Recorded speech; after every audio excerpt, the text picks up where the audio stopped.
Bom, a gente já tinha elaborado algumas perguntinhas, mas agora, Dani, transmitido ao vivo no Instagram, um aluno mandou uma pergunta que eu acho que se conecta um pouco com o que a gente tinha conversado. Então, professor, o questionamento dele foi o seguinte: qual é o papel da dogmática penal, considerando uma teoria da decisão judicial de base democrática, no controle do intérprete aplicador do direito penal? Zaffaroni tem uma explicação muito assim importante sobre justamente o papel da dogmática diante da realidade jurídica. Dizer que a dogmática penal tem como objetivo, e esse objetivo principal que anima a produção da dogmática penal, de servir de apoio às decisões judiciais. Portanto, a dogmática penal representa, na verdade, um saber jurídico que realiza interpretações sobre o direito penal e, na verdade, a norma penal, e transmite essas explicações, essas interpretações às cortes de justiça de todo o país, inclusive do exterior. A dogmática penal, portanto, é um saber. Como o direito penal é um saber, há que se distinguir entre direito penal e sistema penal. O sistema penal é um conjunto de normas que disciplinam as condutas humanas, proibindo-as ou permitindo-as, ou inclusive determinando-as. E também as normas que possibilitam a aplicação do direito penal, ou seja, das normas penais, no caso concreto. E, ademais, também as normas que disciplinam os órgãos de persecução criminal, como a polícia, o Ministério Público, e, inclusive, os órgãos da execução penal nas penitenciárias, nos presídios, que são os carcereiros e diretores dessas instituições. Portanto, o sistema penal não se confunde com o direito penal. O sistema penal é um conjunto de normas que disciplina justamente a proibição ou a determinação de condutas.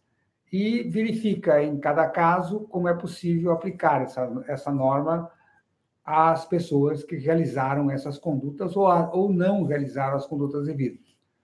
O direito penal, por sua vez, é um conjunto de saberes jurídicos, ou seja, um aglomerado de reflexões, de pensamentos, de interpretações, de concepções, de enunciados, que possibilitam interpretar de forma mais profunda e mais eloquente justamente as normas criminalizadoras. Então, o direito penal tem essa conotação de ser um saber. Ele não está preocupado com a aplicação direta da norma penal criminalizadora. Ele está preocupado em esclarecer quais são os limites dessa norma penal criminalizadora. Se o direito penal é realmente um saber, a dogmática penal significa a estratificação desse saber em diversos enunciados já considerados como enunciados sedimentados, enunciados que apresentaram anteriormente ampla discussão, que se submeteram, portanto, a uma crítica constante de vários autores e que, na verdade, vão sedimentar, vão construir um arcabouço denominado teoria do delito. A teoria do delito é, na verdade, o arcabouço sedimentado pelos enunciados da dogmática penal. A dogmática penal, como é um saber, como tem alguns enunciados que estão sedimentados durante os anos, a dogmática penal pode-se dizer que se inicia com os italianos, glosadores e pós-glosadores, e é de 91, e depois ela se transforma, através de Feuerbach, a partir do seu tratado de 1801, num arcabouço muito bem elaborado de enunciados fixos e enunciados que buscam uma determinação de conteúdo das normas penais. portanto, essa dogmática penal ela também tem um papel definitivo de condicionar as decisões judiciais à apreciação dos elementos que a dogmática penal se desenvolveu durante esses anos e também a verificar como é possível delimitar o poder de punir. A dogmática penal, na verdade, só tem um significado que deveria ser o significado de legitimidade de sua manifestação. Porque a dogmática penal, como dogmática mesmo, ela não teria nenhum outro significado a não ser o seguinte: estabelecer os elementos que delimitem o poder de punir. Porque o poder de punir do Estado é um poder de punir que é exercido em face do poder do império do Estado.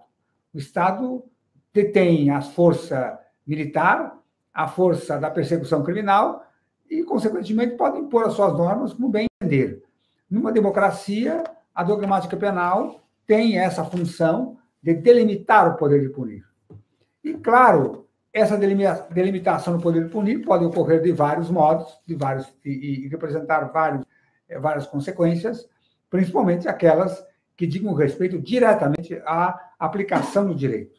A dogmática penal, portanto, não é um repertório de jurisprudência.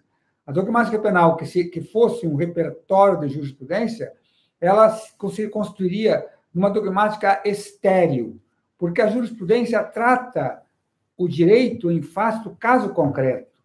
No caso concreto, muitas vezes, as decisões judiciais, elas seguem critérios de oportunidade, e não, na verdade, os critérios exatos de delimitação do fato considerado como delitoso.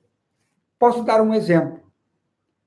Algumas vezes, em muitas ocasiões, os tribunais têm decidido, por exemplo, que em determinados fatos não é possível caracterizar-se quando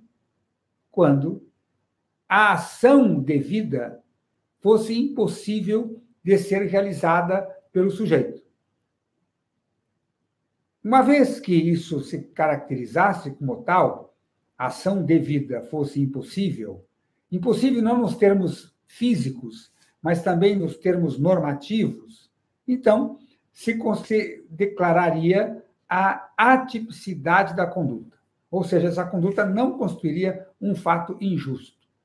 Os tribunais, pelo contrário, como é difícil a explicação em determinadas turmas ou câmaras de tribunais, não só tribunais de segunda instância, mas também tribunais superiores, como é difícil, às vezes, explicar esse fato em termos de imputação e rigorosamente em termos da dogmática penal mais recente, os tribunais optam por descarregar a sua elaboração jurídica sobre fundamentos mais assim razoáveis e, consequentemente, fundamentos mais acessíveis aos juízes que estão participando do julgamento.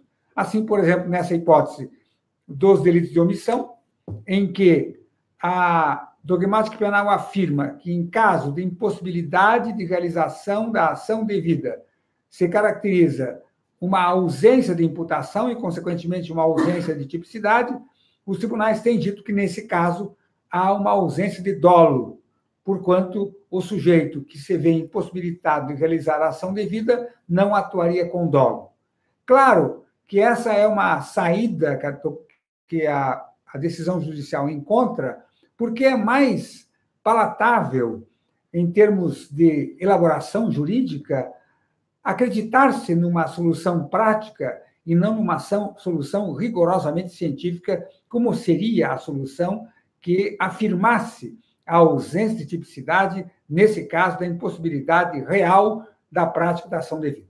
Portanto, vejam que a dogmática penal ela tem um papel, que é o papel de mostrar a jurisprudência, como é que essa jurisprudência deve aplicar o direito, mas, por outro lado, ela não pode ser, em vista justamente de que a jurisprudência ela atende critérios que não são cientificamente rigorosos, mas são critérios práticos, a dogmática penal não pode ser um simples repositório de jurisprudência. Ela tem que ser construída fora da jurisprudência. e utilizar a jurisprudência para mostrar justamente.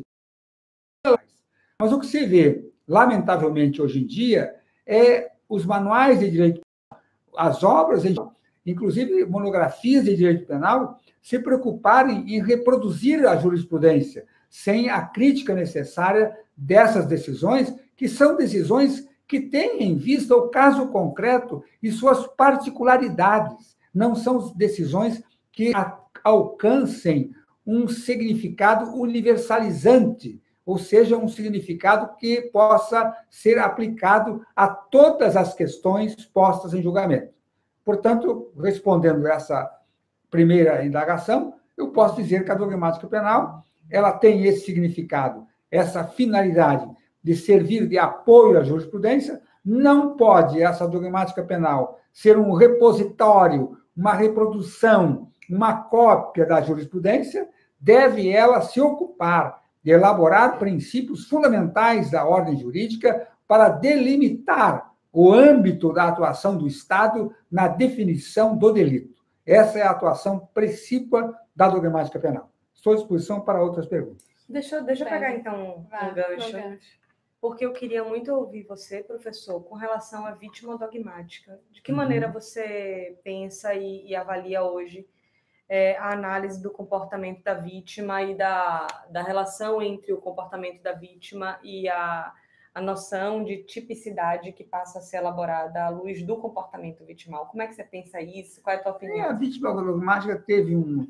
surto na Alemanha de novidade, depois caiu em certo desuso, porque o importante na elaboração das delimitações da norma criminalizadora e, consequentemente, também dos elementos que compõem o delito, é importante observar o seguinte: a relação entre o Estado e a pessoa que é destinatária da norma criminalizadora. Portanto, a vítima dogmática tem interesse, particularmente, no momento da aplicação da pena, ou no momento da definição da condenação, no momento em que se busca determinar, em termos práticos, se ao autor era possível ou não atuar de outro modo em face do próprio comportamento da vítima. É claro que, em alguns aspectos, a vítima influencia no direito penal, por exemplo, até no processo de imputação no campo da tipicidade penal. Quando há, por exemplo, um consentimento da vítima em relação à perda do bem jurídico, ou a destruição do bem jurídico, o perecimento do bem jurídico, claro, esse consentimento da vítima é um procedimento que exclui o processo de imputação, porque daí se diz que uma vítima consente voluntariamente no perecimento do bem jurídico que lhe pertence, não há necessidade do Estado intervir para assegurar a proteção desse bem jurídico. Então, se ele concede à vítima um poder de evitar, na verdade, que o Estado intervenha na relação entre ela e o sujeito e, consequentemente, por esse processo, se exclui a imputação. A vítima dogmática, então, é uma particularidade da dogmática penal, mas que não poderia ser tratada de uma maneira muito, essencial na configuração do delito, mas sim como uma forma ou com um detalhe, uma particularidade do processo de imputação, do processo de afirmação ou não da culpabilidade e também no âmbito da individualização da pena. Aí influi realmente o comportamento da vítima de maneira essencial na definição desses três segmentos do direito penal.